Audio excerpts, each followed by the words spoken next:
Hi friends, welcome to கல்நெஞ்சக்காரன் channel. வாங்க, இன்றைக்கி நான் வெஜிடபிள் ரைஸ் தான் செஞ்சேன். நான் எப்படி செஞ்சேன்ட்டு பார்க்கலாங்க. அதுக்கு ஒரு குக்கரை வச்சு 100 கிராம் எண்ணெய் ஊற்றிட்டுங்க. அதில் பட்டை, லவங்கம், சோம்பு, அன்னாச்சிப்பூ, மராட்டி மொக்கு, பிரிஞ்சி இலையெல்லாம் போட்டு பொரிஞ்ச பின்னாடி ஒரு பெரிய வெங்காயம், ஒரு 50 கிராம் சின்ன வெங்காயம் போட்டு நல்லா வதக்கிக்கலாங்க. நல்லா பொன்னிறமாக வரணுங்க. லோ ஃப்ளேமில் வைக்கணுங்க. லோ ஃப்ளேமில் வச்சா தான் கொஞ்சம் நல்லாயிருக்கும், டேஸ்ட்டாக இருக்கும் சாப்பாடு. பிரியாணி தோற்று போயிருங்க, அது அருமையாக இருக்குங்க. இப்படி செவந்து வந்த பின்னாடி பாருங்கள், இது மாதிரி இருக்கணுங்க. நல்லா செவந்து வந்த பின்னாடி ஒரு 6-7 பச்சை மிளகாய் போட்டுக்கலாங்க. ஒரு கொத்து கருவேப்பிலை போட்டுக்கலாம். ஒரு 6-7 பச்சை மிளகாய் போட்டுக்கலாங்க. இந்த பச்சை மிளகாய் காரம் இல்லைங்க, நீட்டமாக இருக்கிறதுனால என்னன்னு தெரில, இது காரம் இல்லை. ஆனால் நீங்கள் காரமாக இருக்குது, நீங்கள் வாங்குகிற மிளகாய் காரமாக இருக்குதுன்னா ஒரு 5 மிளகாய் போட்டுக்காங்க. நான் ஒரு 6-7 மிளகாய் போட்டுக்கிட்டேங்க உடச்சி. சுத்தமாக காரம் இல்லைங்க, இது நீட்டமாக தான் இருக்குது. பச்சை கலராக இருந்தால் காரமாக இருக்குங்கிறாங்க, ஆனால் இதுவும் அப்படி தாங்க இருக்குது, சுத்தமாக காரமே இல்லைங்க. சரி, போட்டுக்கலாங்க. போட்டு வர பச்சை மிளகாயை போட்டு வதக்கலாங்க. நல்லா இது மாதிரி வதக்கலாங்க. இது கூட நான் ஒரு இஞ்சி பூண்டு அரைச்சி வச்சுருக்கேங்க மிக்சியில். நான் எந்த ஒரு டிஷ் செஞ்சாலுமே இஞ்சி பூண்டு ஃப்ரெஷ்ஷாக தாங்க அரைச்சி போடுவேன். எனக்கு அரைச்சி வச்சு யூஸ் பண்ணுறது பிடிக்காதுங்க, டேஸ்ட்டு நமக்கு வராது. ஒரு 2 ஸ்பூன் இஞ்சி பூண்டு பேஸ்ட்டு போட்டுக்கலாங்க. இஞ்சி பூண்டு பேஸ்ட்டு போட்டு நல்லா வதக்கிக்கலாங்க. பச்சை வாசம் போகிற வரைக்கும் நல்லா வதக்கலாங்க. இது கூட ஒரு 4 பெரிய தக்காளியாக எடுத்து கட் பண்ணி வச்சுருக்குறேங்க. நல்லா கனிஞ்சிருக்கணுங்க இப்போலாம், அப்போ தான் நமக்கு வெஜிடபிள் ரைஸ் நல்லாயிருக்குங்க.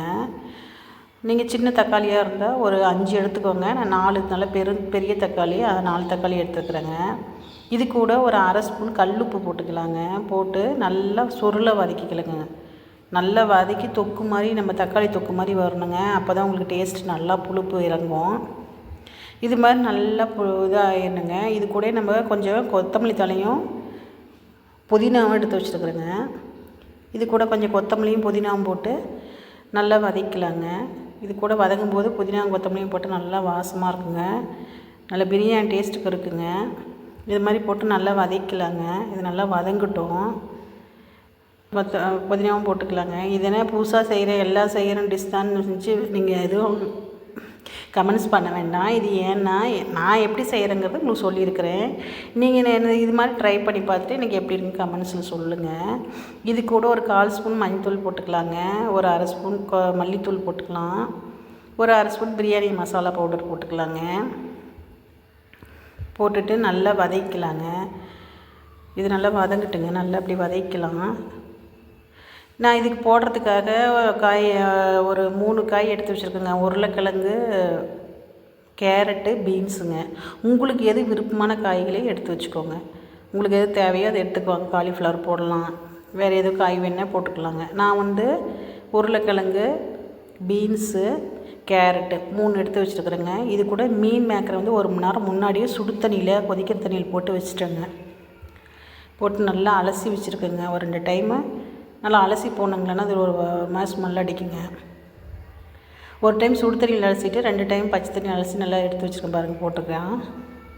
இது போட்டு நல்லா பெரட்டிக்கலாங்க. இது உங்களுக்கு அந்த மசாலாவோடு நல்லா ஒரு 5 நிமிஷம் பெரட்டினா அதில் இந்த மீன் மேக்கருக்குள்ளெல்லாம் இறங்குங்க அது சார்ந்து. அப்போ டேஸ்ட்டு செமையாக இருக்குங்க. இது ஒரு 5 நிமிஷமாவது வதக்குனிங்கன்னா தான் அந்த காய்கறி, மீன் மேக்கர்லாம் நம்ம ஃபஸ்ட்டு வதக்கின அந்த தக்காளி மசாலாலாம் போய் சேர்ந்துச்சுன்னா டேஸ்ட்டு வருங்க. இது கூட 1 ஸ்பூன் தயிர் போட்டுக்கலாங்க. 1 ஸ்பூன் தயிர் போட்டு அதையும் நல்லா மிக்ஸ் பண்ணிக்கலாங்க. தயிர் போட்டிங்கன்னா நல்லா டேஸ்ட்டு கொடுக்கும். நான் போட்டு தயிர் போட்டு கிளறிக்கலாங்க. நான் ஏற்கனவே அரிசி எடுத்து 1 மணி நேரமாக ஊற வச்சுருக்குறேங்க. அது நல்லா ஊறிடுச்சுங்க. 1 மணி நேரத்துக்கு முன்னாடி ஊறினா தான் சாதம் உங்களுக்கு போலன்னு நல்லா வருங்க.